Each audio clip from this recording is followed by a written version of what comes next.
sinisend mo lang yung mga message ko? Anong message ba yun? Ang dami ko sinisend sa'yo na meme, Ano?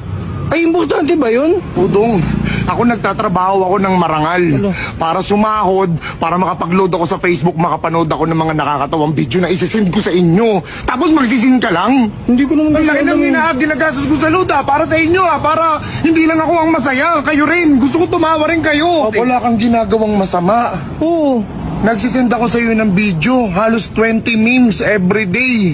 Send ka lang pare. Ano bang mahirap yung mag-react ka lang? Diba? Papanoorin ko naman yun pagka wala akong Hindi ka ginagawa. na mag-react Yung mag-reply ka na lang ng Kailangan kahit ba hindi yun? mo napanood, alam mo yun, yung appreciation lang, pre. Parang yung dami kong ginagawa, tapos naalala kita, sendan kita ng nakakatawang video. Doon pa lang sa maalala kita, pre, panalo ka na eh. Ibig sabihin,